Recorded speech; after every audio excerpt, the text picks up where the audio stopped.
We don't go lightly into starting any medication for any patient for any indication. But just as we give careful consideration to starting a drug and which drug to select, we have to also use a critical thinking process about our exit strategy. Sometimes medications are continued for patients forever and ever and ever just through sheer clinical inertia. No one thinks to stop these medications. So I think it is very wise periodically for any patient to stop and make sure you've got a thorough list of their medications and go through drug by drug by drug and question, what is this patient using this medication for? What are the indications? Is it meeting the therapeutic goal for this patient particularly?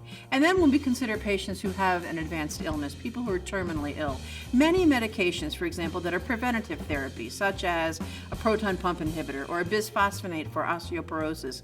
For one thing, once they've been on that medication for 5 or 6 or 7 years, we can stop that medication and the benefit will persist for years into the future. So it is no longer really that pertinent to continue that medication.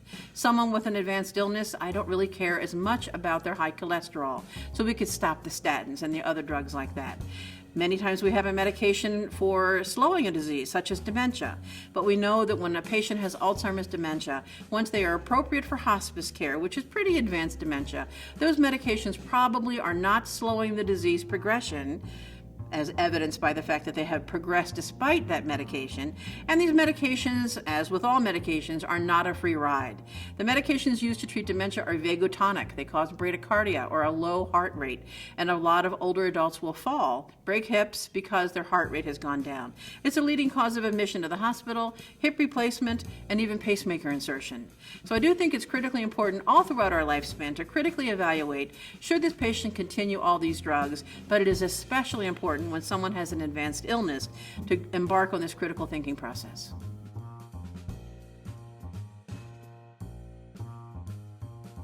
So the Beers list is a list of medications that are potentially inappropriate medications for older adults.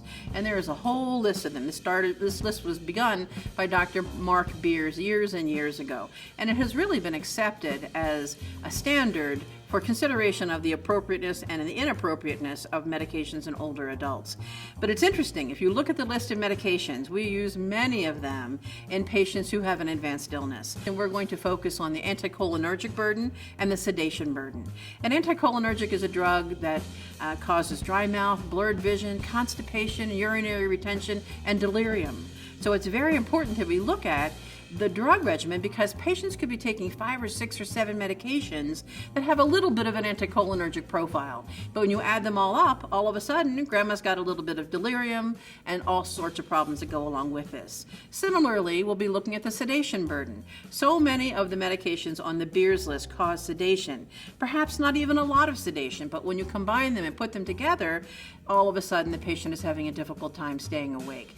So I think it is important to recognize, as do the Beers criteria, that hospice patients often do require these medications, which they acknowledge in the guidelines, but we have to use common sense and make sure that we're not overdosing our patients.